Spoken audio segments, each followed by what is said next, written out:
He's going to duck down. What's that? You? No, it's for my exercise, my afternoon squat rest routine. Squat hold. To be like, no. You okay, Neil? Perfect. You don't want to Happy stand. with the order? Happy with the entry? Yeah. Getting comfortable afterwards or and presumably they just leave and then we all go same way.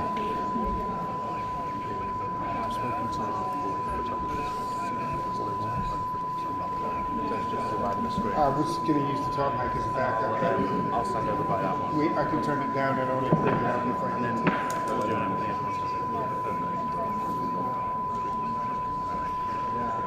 You happy with that? Sorry.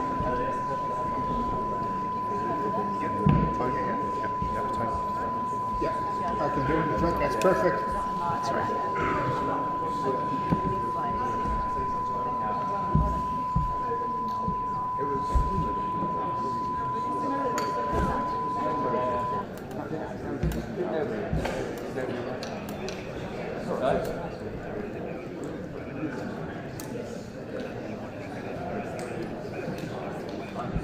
I don't think that's going to happen, but yeah.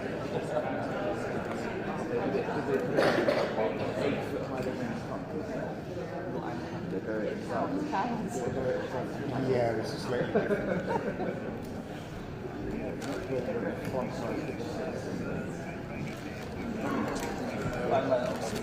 Really?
Just going to change the interior background.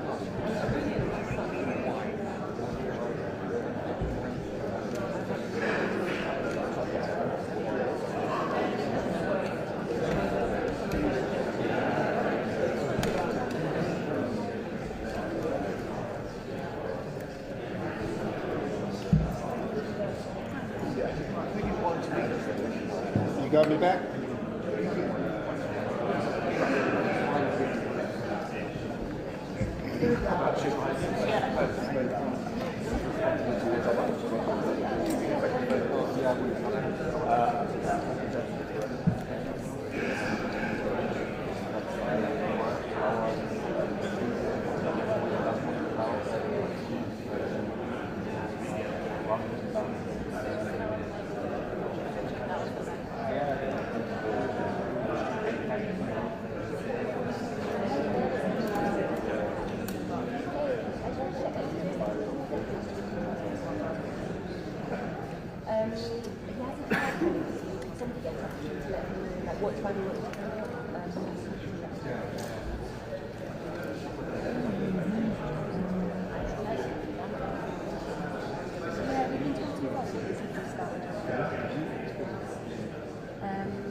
You get that. I'm actually doing the best rings out there.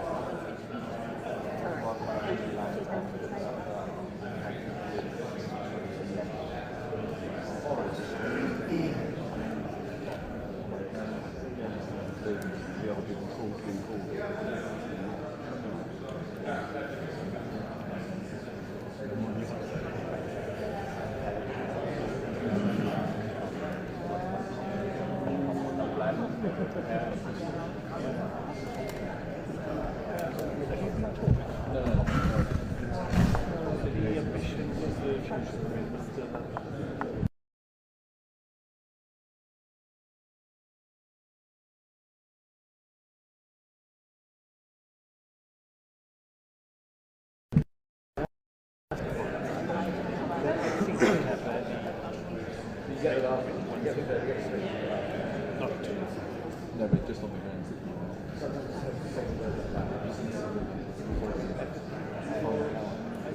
Are you aware? Are you aware if others have been apart from the I just wondered if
that was a memorable one, but we had the several people with the scrambled eggs on the road, and they were all listening to what had been drank here for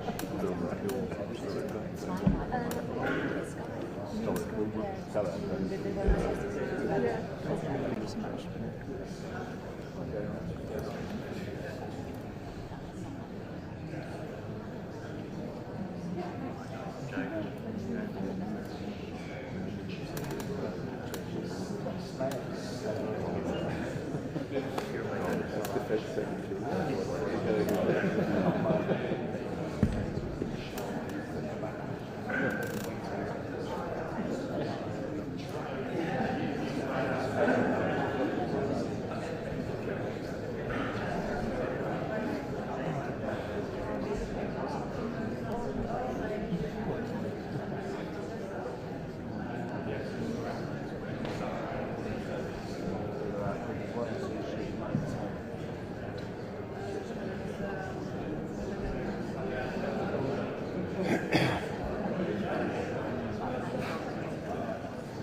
What it gets to.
Is that okay? Very happy.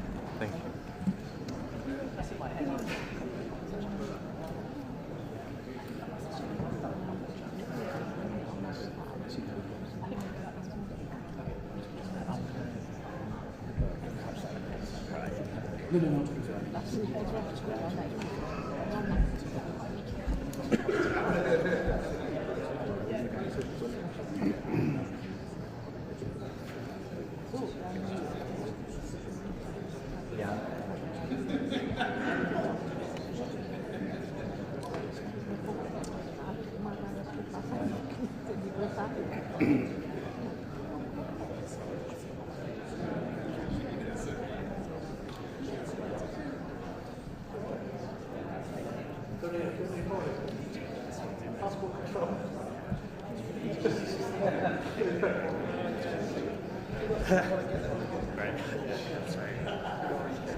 They were sent to the briefings.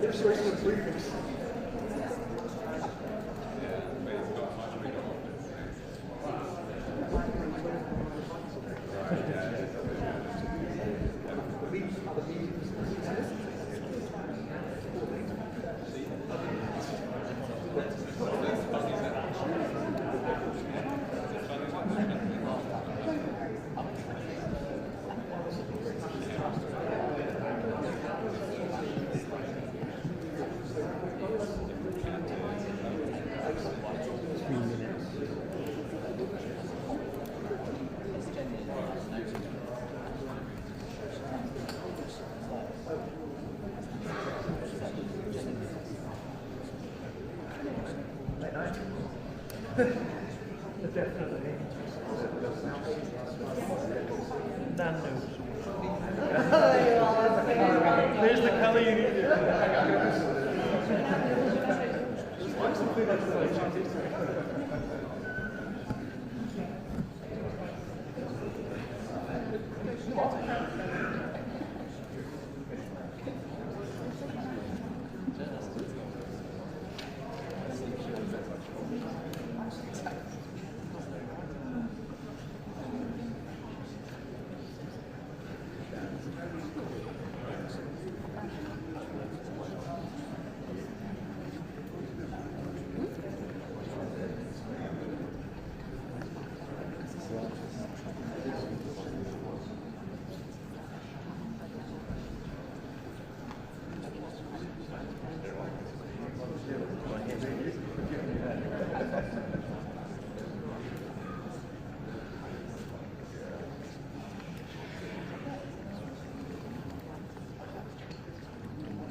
just going to put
someone did.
morning, dear Prime Minister, dear Keir, dear Ursula, dear Ministers, dear High Representative, dear Maros.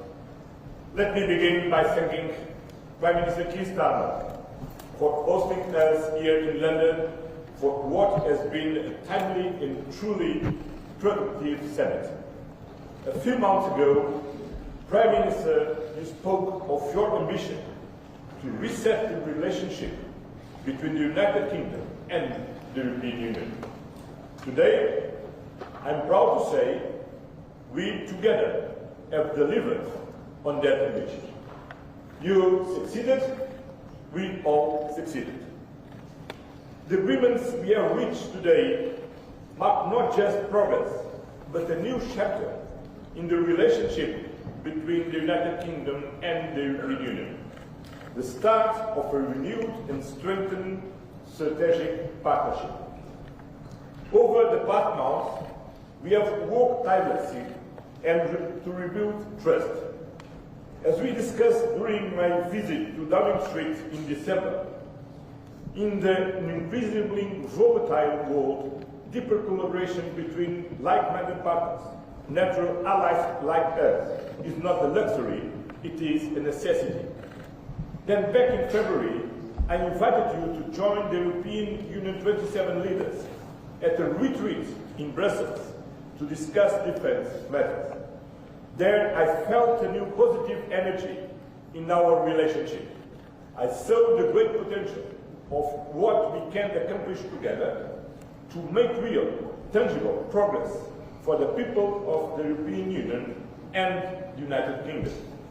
Since then, we have worked hand in hand to support Ukraine, to increase pressure on Russia, to stabilize and strengthen the transatlantic partnership, and to uphold international law and defending the United Nations Charter amid growing security threats. We have been proud of the fruits of that collective effort. A joint statement on cooperation on global issues, a security on defense partnership, and a common understanding and a renewed agenda for cooperation. These agreements represent more than just words on paper. They are a reflection of our shared commitments to security, to prosperity, to development, and to the people we serve on both sides of the channel. Our relationship is grounded in shared values, mutual interests, and the simple fact of our geographical closeness. We are neighbors, allies, partners, and we are friends. Times are changing. The rules-based international order is under attack. Multilateralism is being tested, and the European Union and the United Kingdom are providers of global stability. We must be guardians of the rules-based global order. Europe faces gravest security threat in decades, provoked by Russia's brutal war of aggression against Ukraine. But both the United Kingdom and the European Union are united in one belief. We share a fundamental responsibility for the security of Europe. That is why we are committed to continue our efforts together to achieve a comprehensive, just and lasting peace in Ukraine. A peace that guarantees Ukraine's independence, sovereignty, and territorial integrity. The ball is now in Russia's court. Together, we will intensify pressure on President Putin, including through a new package of sanctions, to bring him to the negotiation table. Russia must agree to an unconditional ceasefire. It must stop being a threat to Ukraine and to European security. On defense, our new partnership will bring deeper cooperation. It will strengthen Europe's contribution to NATO, and it will sharpen our focus on common strategic priorities.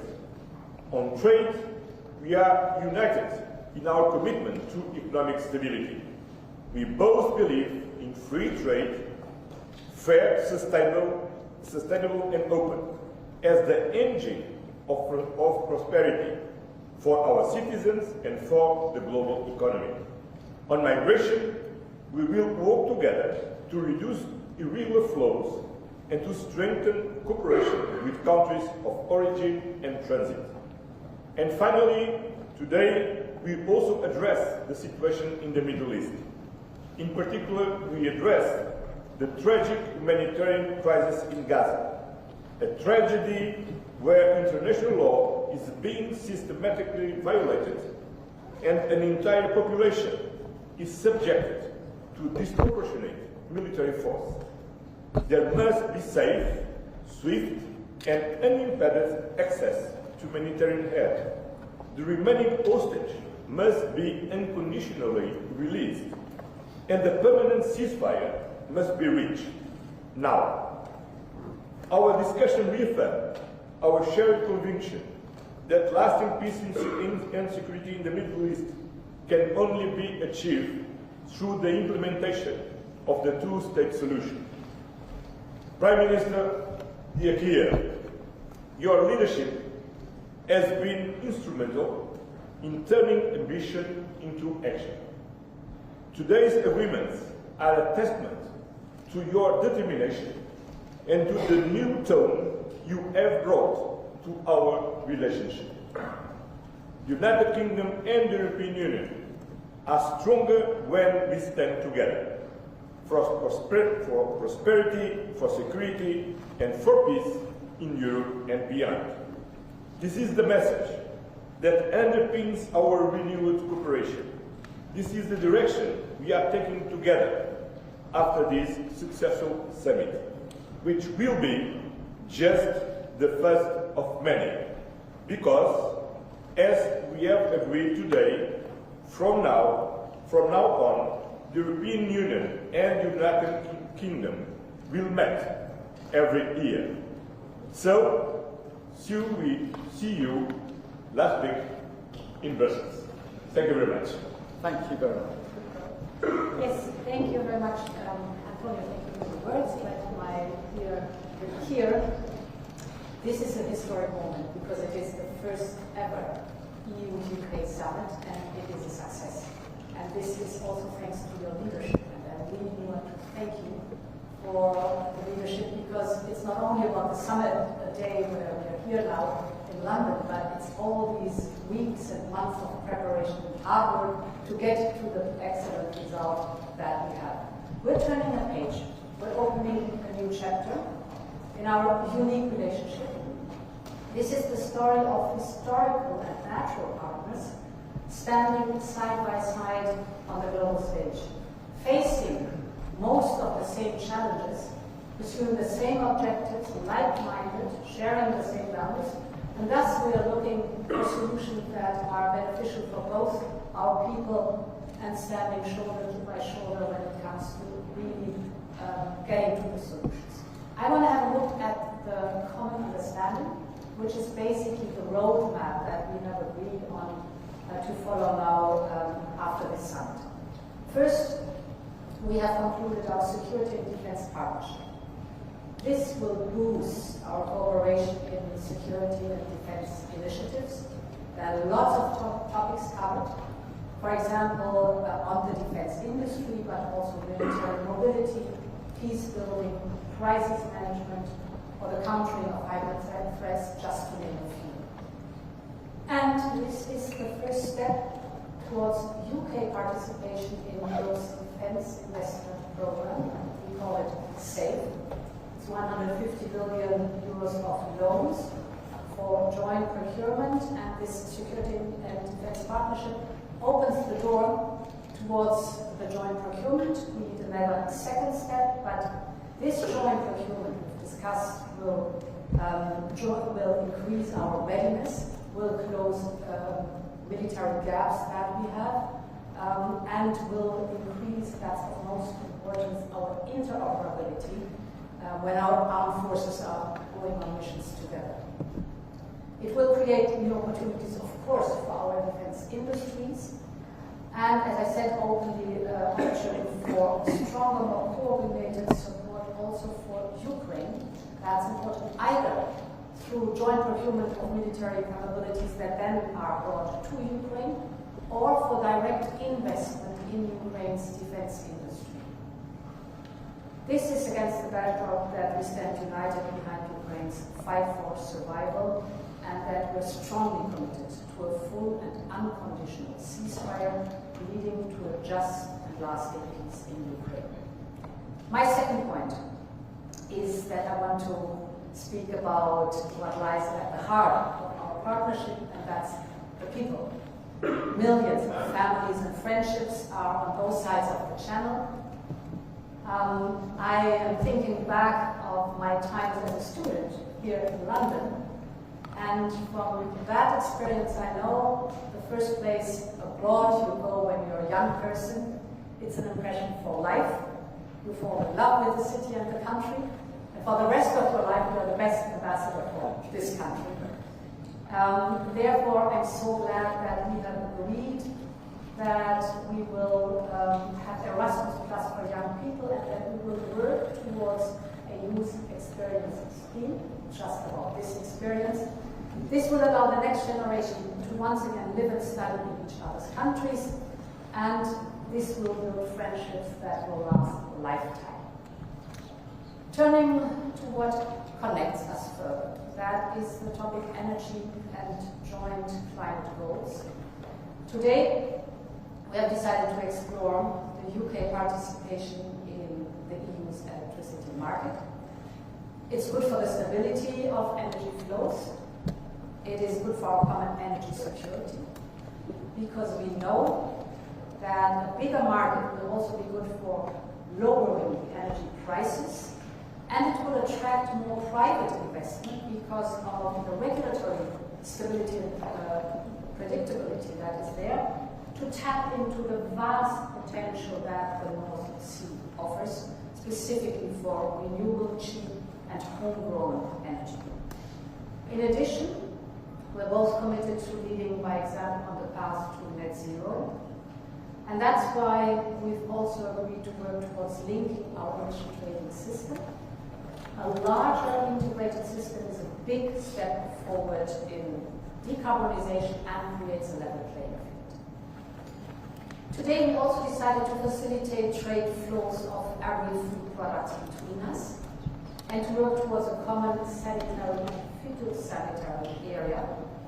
That means more certainty, more stability for farmers and food producers and fishermen and fisherwomen on both sides of the channel, safer food with greater trust from consumers, and together with the Wings of Framework, this will also bring additional benefits for Northern Ireland.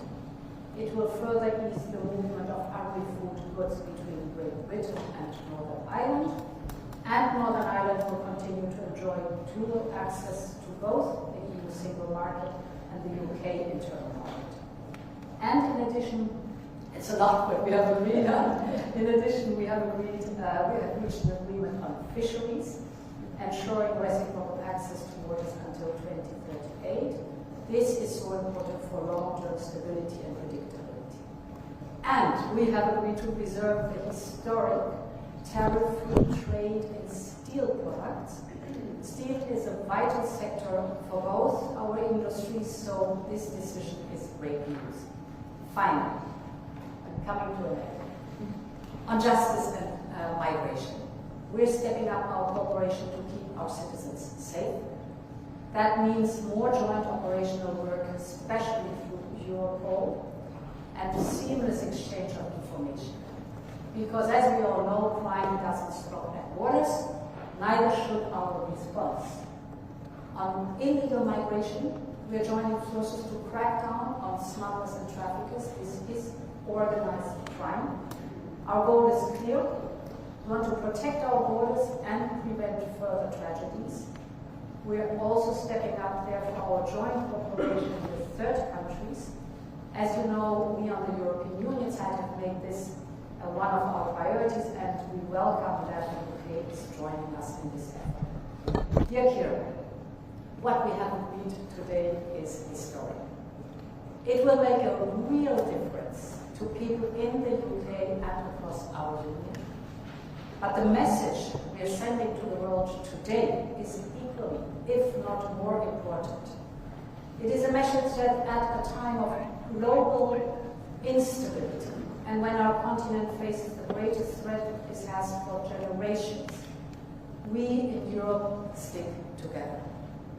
A strong EU-UK relationship is of fundamental importance for that, for our security, for our prosperity, for our shared destiny on this continent. And this is what it's all about today. So I want to thank you for hosting us. It was a great summit, and thank you very much for your attention.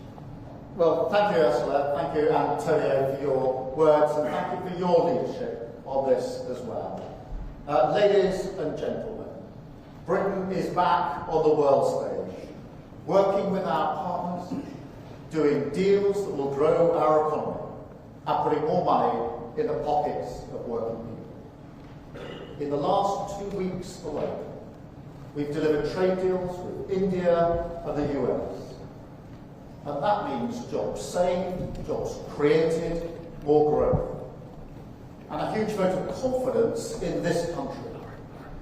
It shows that as global instability is rising, the decisions that we've taken to stabilise the economy and lead the way internationally have made Britain a place where people want to do business once again. And from that position of strength, today we have struck this landmark deal with the EU, a new partnership between an independent Britain and our allies in Europe. This is the first UK-EU summit. It marks a new era in our relationship. And this deal is a win-win.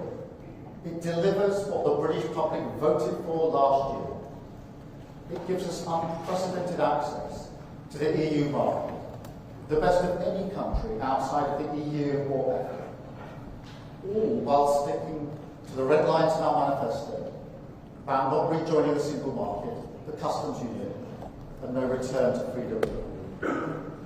So this deal is good for both sides.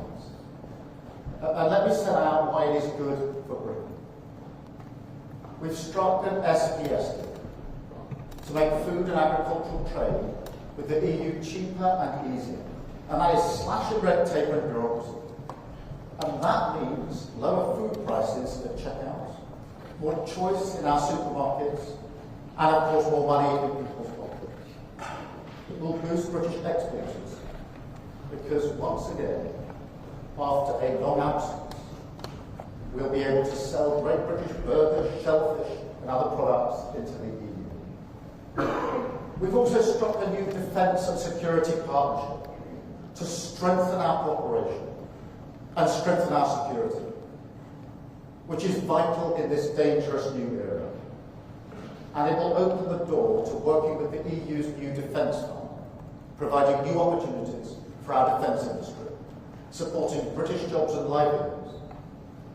We're also increasing our cooperation on emissions trading, saving UK businesses from having to pay £800 million in EU carbon taxes. Once again, supporting British businesses, backing British jobs. Next, we're increasing our cooperation on energy to drive down bills in the long term. The agreement negotiated by the last government left us with more expensive ways of working with our neighbours, despite being physically connected to the European Union by our underseas cables.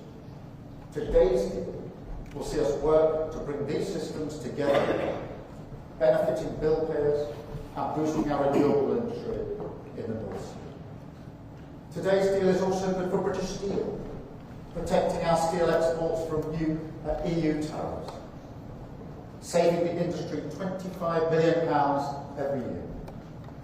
Another example of this government backing our steel sector to the hill. We've reached a deal today on fish, protecting our access rights and fishing areas, with no increase in the amount that EU vessels can catch in British waters. Our fishing industry will also benefit from the new SPS agreement, which slashes costs and red tape for our exports into the European market. And we already sell 70% of our seafood into that market. So that is really significant. It is also opening gates to selling shellfish back into the EU. And I can also announce today that we're investing £360 million into our fishing industry to help them take advantage of this deal. We've acted today to strengthen our borders. The previous deal left a huge gap in our ability to work together to tackle illegal migration. So this deal closes that gap, so we can work across migration routes to end the migration crisis and smash the criminal gangs. We're boosting our cooperation on law enforcement, combating terrorism and serious organised crime, with better sharing of intelligence and data, including facial imaging, for the first time. Today's deal will also help British holidaymakers, as we're confirming that they will be able to use e-gates when they travel to Europe, ending those huge queues at passport control. And I call on all the EU members to help make this a reality without delay. Finally, we've agreed today to cooperate on a youth experience scheme to allow our young people to travel and work freely in Europe. And I'm clear this will come with all the appropriate time limits, caps and visa requirements. So it's a long list. It shows just how much we've achieved here today. Real benefits for the British people. Because it's time to look forward. It's time to move on from the stale old debates and political fights to focus on delivering common sense, practical solutions which get the best for the British people. We're ready to work with all our partners, wherever it means we can improve people's lives here and there. And that's what this deal is all about. Facing out to the world once again, in the great tradition of this nation, building the relationships we choose with the partners we choose, and closing deals in the national interest. Thank you. We'll now take some questions from the media, and I think I've got the list. I think we're going to go to the UK media first, and then to the European media. I've got Chris Mason, BBC, first, please. Chris. Thank you, Prime Minister. Chris Mason, BBC News. To be clear, Prime Minister, isn't the truth that you've sold out the fishermen for what you see as the greater good? And a question to the European Union, to President von der Leyen. This deal involves the UK becoming an EU rule taker, which some people here really don't like. Are you pleased to have the UK back within the EU's orbit? Thank you.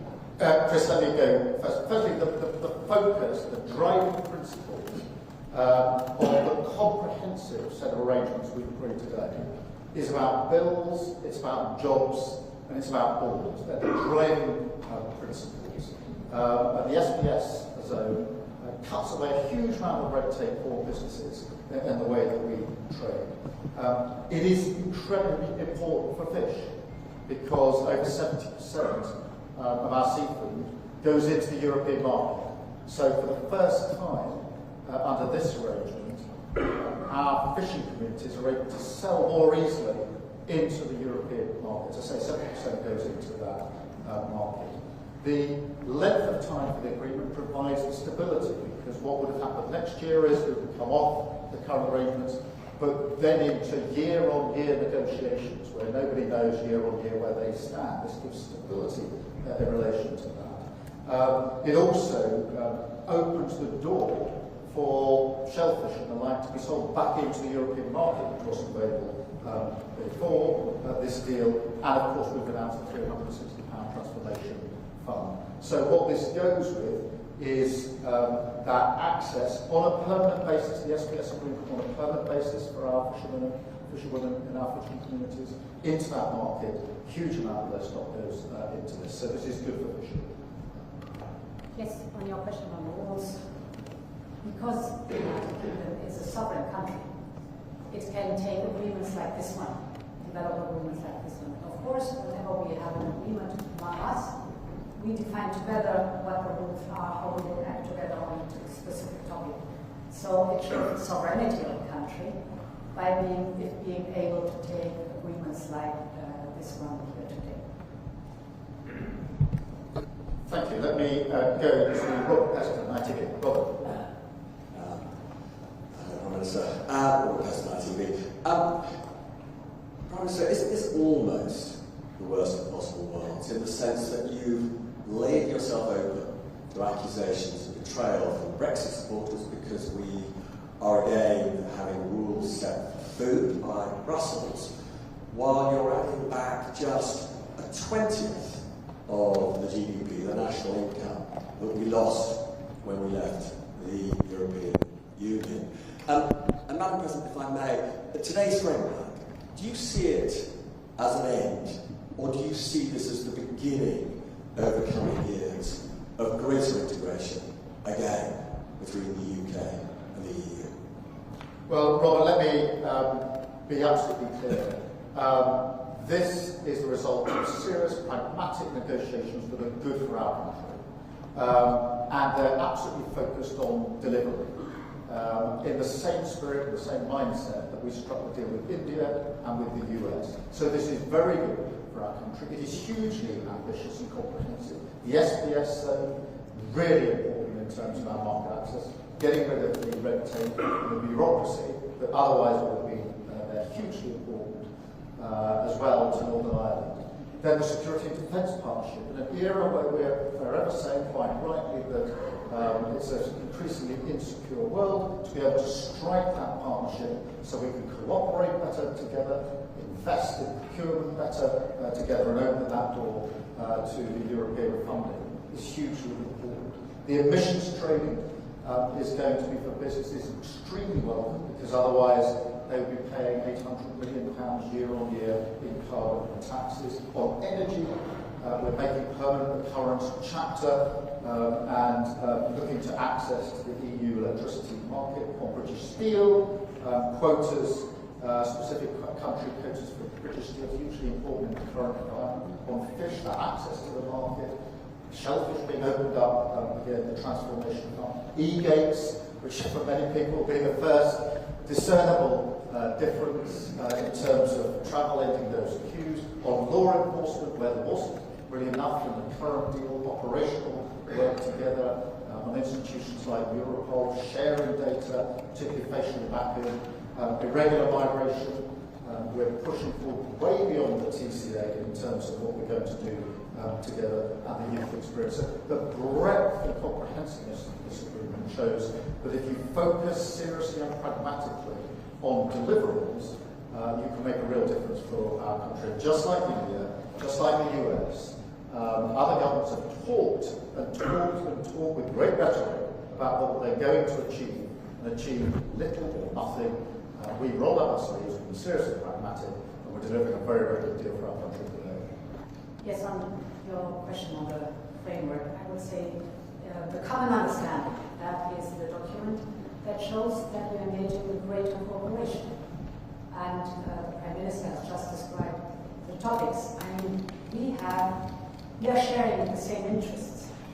We're very close friends and allies, and if you look at the topic where we agree on greater cooperation, for example, energy, we share the interest to lower the energy prices, and we share the interest to be more independent in producing energy, and to have more energy security and renewable energy. So that's one of the topics where we engage.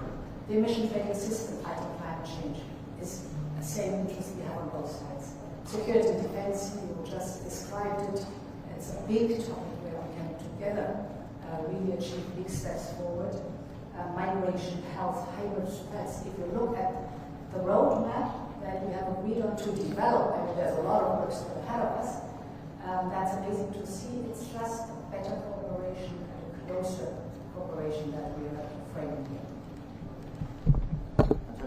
Well, just to add that we can looking forward, not looking back. This is not about the past, it's about the future.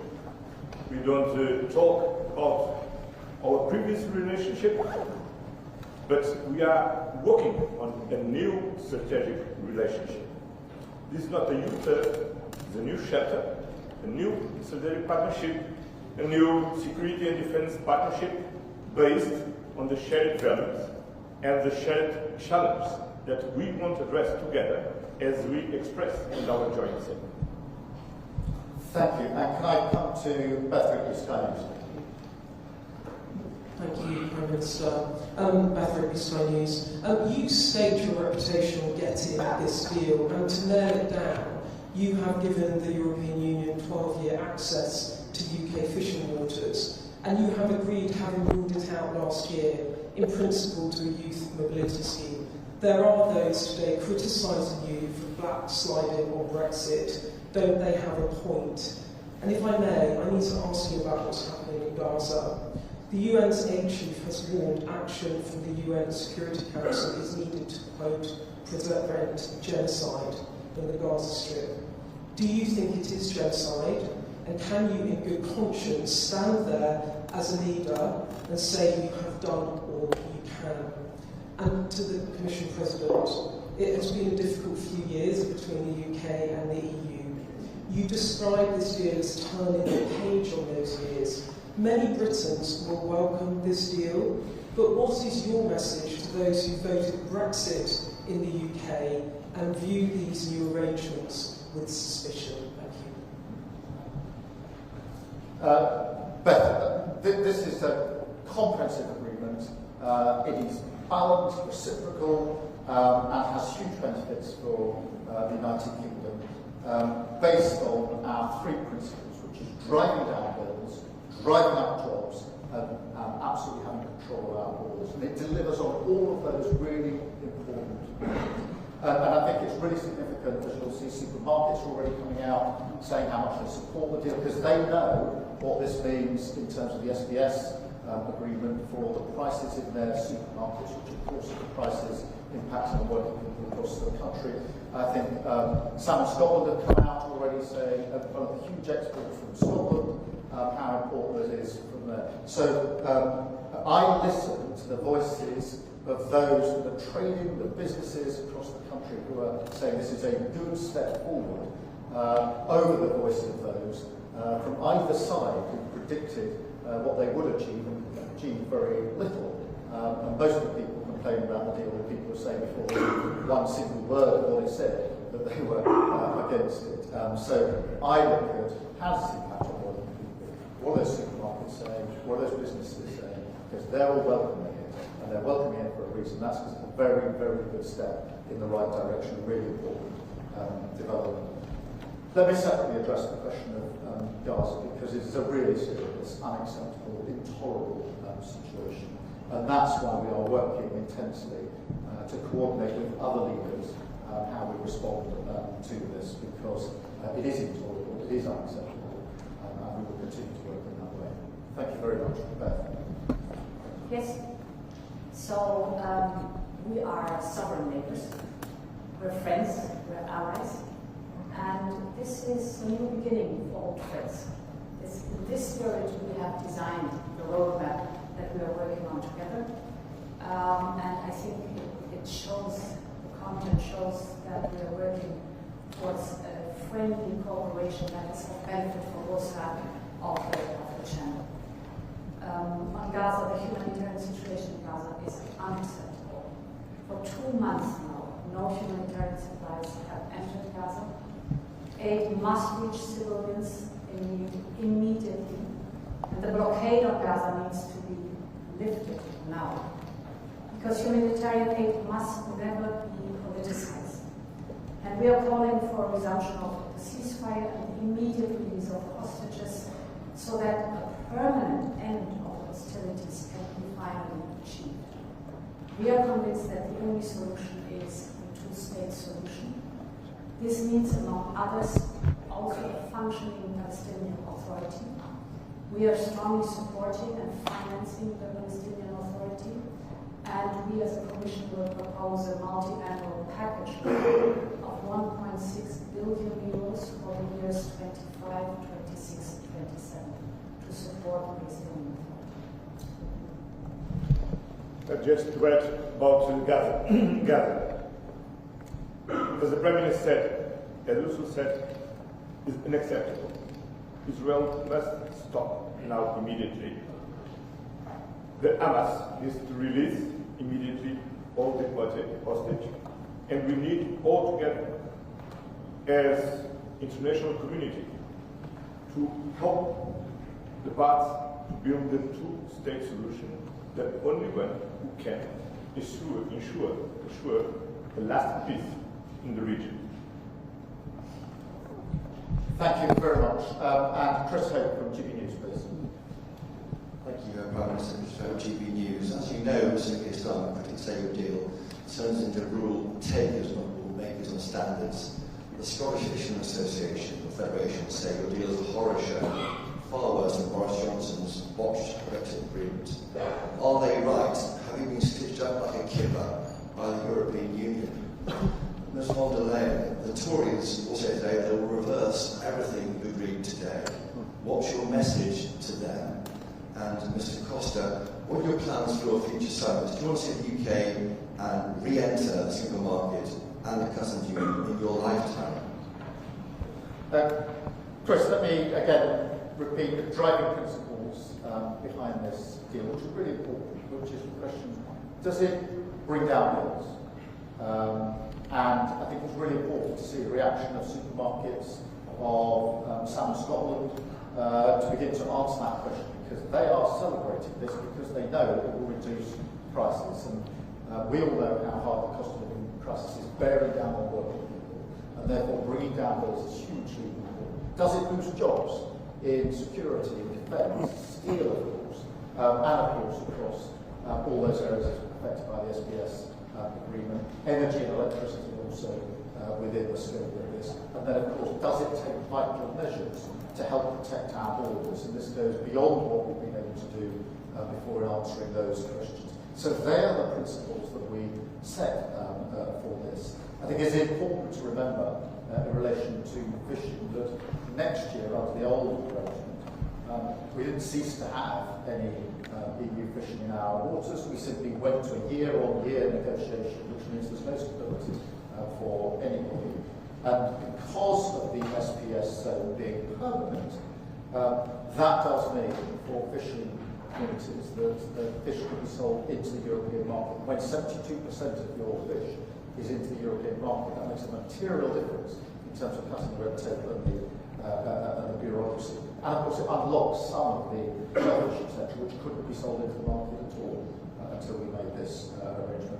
And I think it is important to emphasise again the £360 million transformation fund to fishing communities, which has never been put in place before. And that's why the comprehensive nature of this deal across so many strands is totally focused on that question. Does it bring down bills? Does it drive up jobs? Does it help us take control of our borders? And it answers all of those questions, which I think are fundamentally important for working people. Thank you. So to your question, my answer to all would be that we are good neighbors. And it's reasonable for good neighbors to work together. And they face challenges. That's what we're doing. And I think now our job is, I mean, we've described the roadmap. We have to finally negotiate all the different details in it. And then our job is to implement it and to show the positive results. People will see the positive results. You spoke about bringing the bills down, less red tape without any question, more prosperity and more predictability.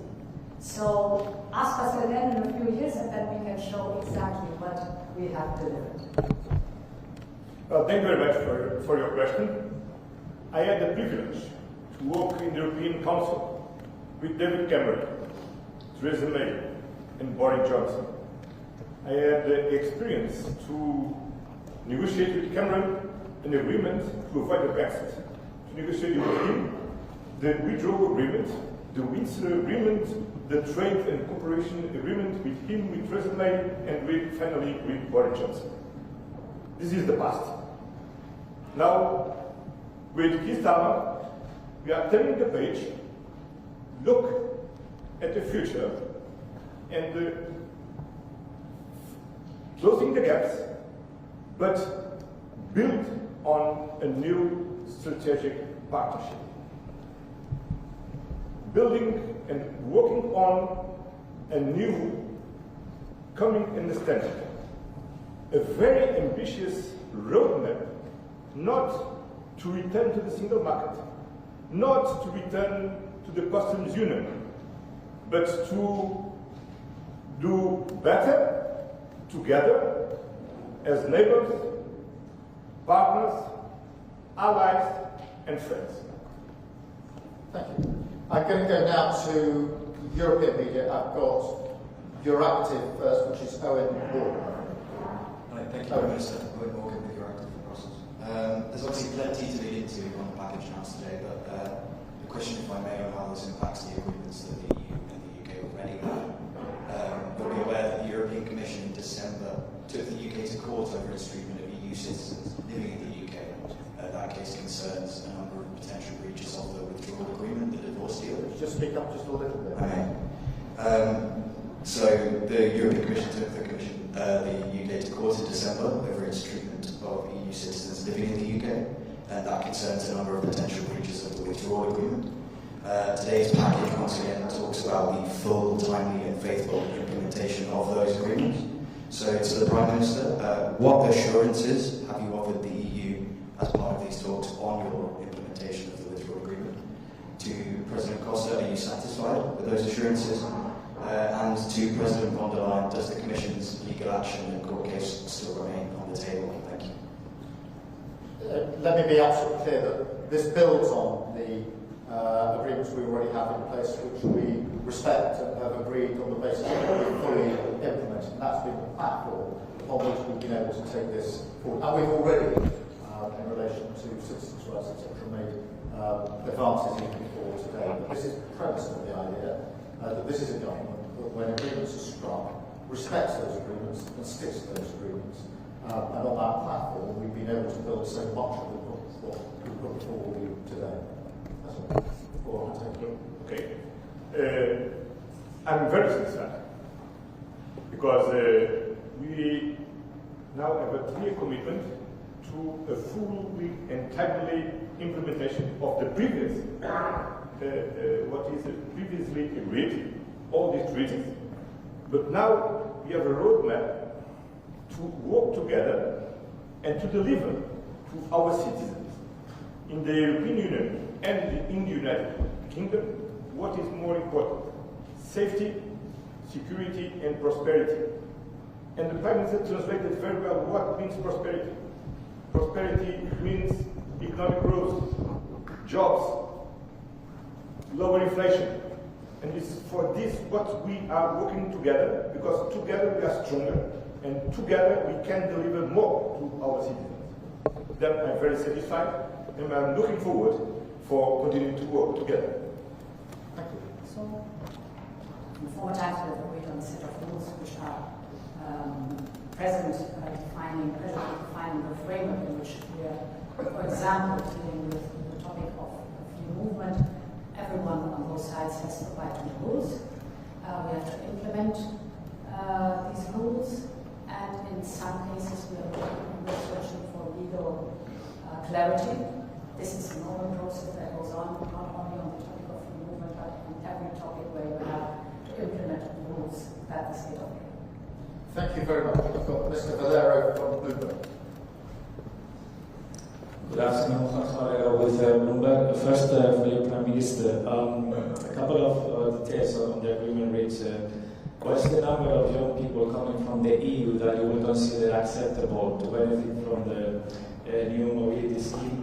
Whether the EU students will pay the same fees as the UK students here? Secondly, for the EU side, whether you will wait to conclude the more detailed agreement for the UK firms to benefit from SAFE until you have an agreement reached on youth mobility and Erasmus. And very quickly, finally, President Costa, since you were referring to past agreements and your satisfaction, whether you are satisfied with the fact that there is no reference to Gibraltar, which is an important issue for the Liberian neighbours. Thank you. Let me just, on the youth experience scheme, obviously this gives an opportunity for young people in the UK to work, travel, volunteer, au pair, you name it, in Europe, and the same the other way. It doesn't deal with university fees, just to deal with a particular question that you raised, so there's no change there. It is that experience, it is time limited.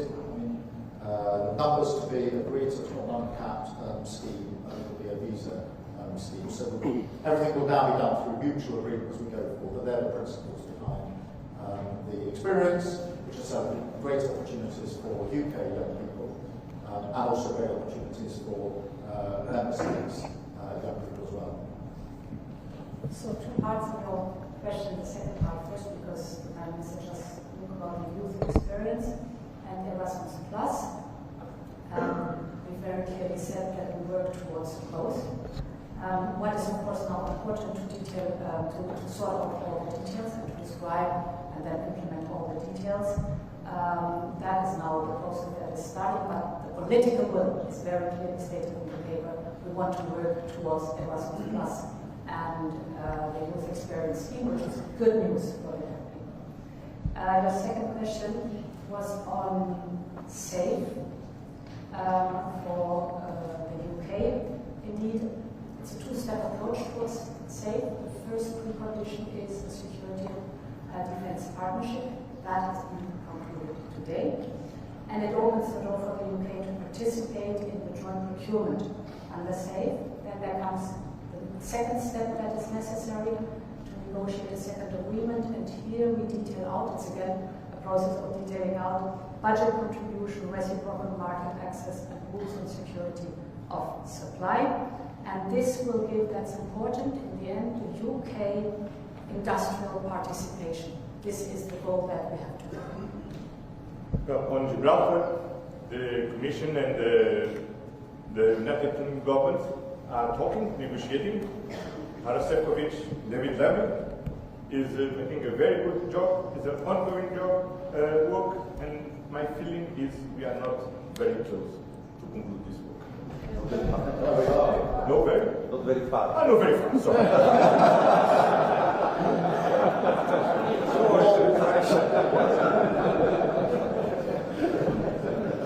Very close. Great. I've got ANP Lauren. Lauren. Hello, Lauren Heermans from Dutch news agency ANP. This whole summit was about starting over and jump-starting a long-lasting relationship between the EU and UK. However, on fisheries, another temporary agreement has been made for a number of years that sort of seems arbitrary, 12 years. How is that signaling a robust and lasting relationship? Why not a permanent solution? And is a permanent solution still on the table for the upcoming talks, maybe next year? In relation to fishing, I think it's important we've got the certainty in there and won't rehearse again what that means for UK fishing communities, the access to market, particularly on the SPS, etc. But I think there's something bigger here which is important, because what we've achieved today is about looking forwards, not backwards. It's about not reopening all the old wounds. It's about turning a page, starting a new era, closer cooperation across a whole range of issues, and the mindset, the mood, the framing, the intent and ambition is every bit as important as the detail on the page and the very many aspects of this arrangement today, because we jointly agreed at the beginning of this process that we wanted to look forwards, not backwards. And it's because of that we've been able to make such significant progress today. And it is from that we build forward, going forward. And in an era where not many people challenge the proposition that defence and security is more uncertain than it's been for a long time, we're entering a new era. In an era when not many people challenge the proposition that trade and the economy is entering a new era because of what's been happening in recent months. The significance of the EU and the UK coming together in this way over such a range of issues is not to be underestimated, and that's why it's genuinely a new chapter for our country, a new chapter for our relationships. And that's why I think it's such an important set of arrangements we come to today. Thank you. I think the most important part is that this agreement brings stability and predictability for fishermen and fisherwomen on both sides of the channel. You emphasized how important that is in these days, and indeed, until 2038, that's 12 years. That is a lot of predictability, stability, to really also do the necessary investments, and it's finding good solutions. We've been working on for a long time, but prolonging now the time where we can live with these good solutions. Great. Just on this predictability and stability point, it's really important in the current environment about predictability and stability because when there are uncertain times of instability, having that bedrock is hugely, hugely important. And that's why it's important to emphasise the permanent nature of the agreements that we've reached on SPS, on defence and security, etc. These are not time limited. These are permanent arrangements, deliberately so that we can be clear about the long-term future of this relationship. And then I've got table meter, I think it is Stephen Israel. Stephen. Yes, hello, Stephen Israel for your table. I have a question. I mean, we hear a lot of announcements. I have a question on the timelines. When actually will these different agreements enter into force, or when citizens will feel the effects, for example, of the SPS agreement, of the e-gates, and then maybe for President von der Leyen on the safe regulation, how long do we think will it take to come to this agreement to connect the UK directly to these common projects, and how much the UK will have to contribute? I mean, financially, can you give a figure to us? And for President Koska, you mentioned Ukraine.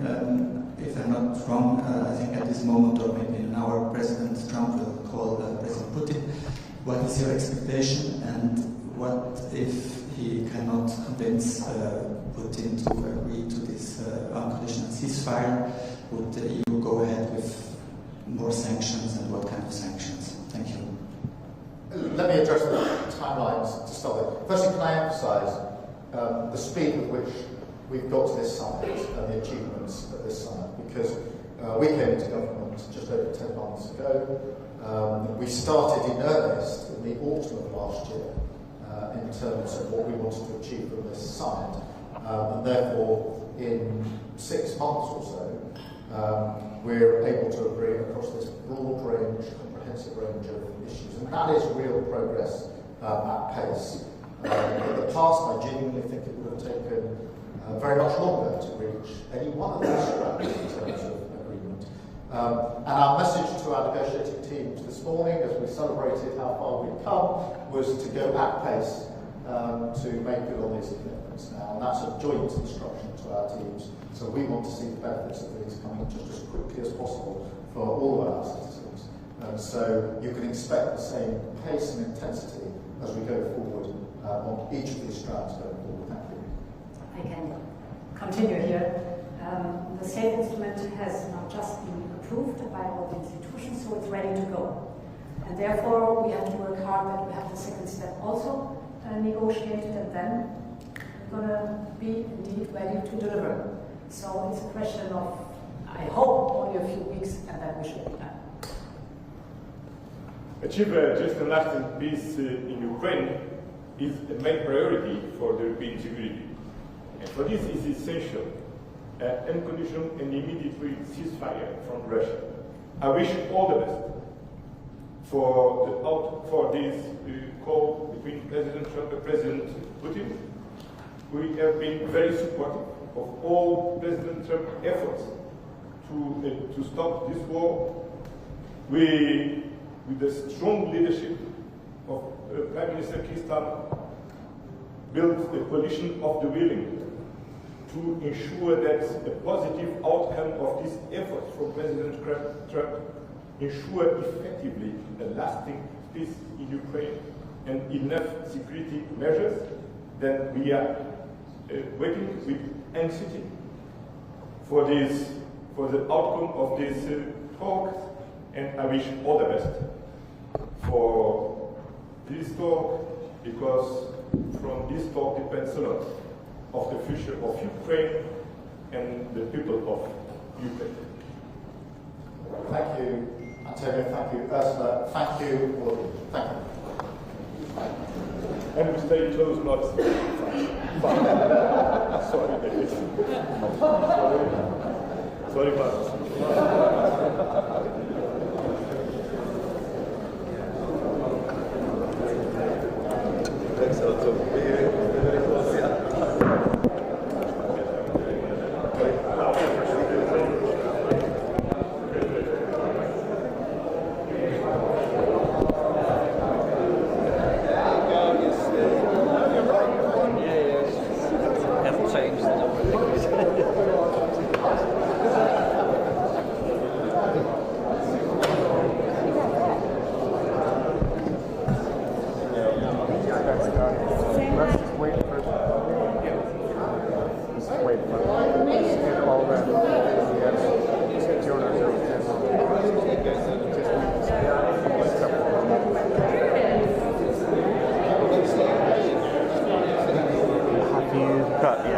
No, do you want? Yes, please. That's it.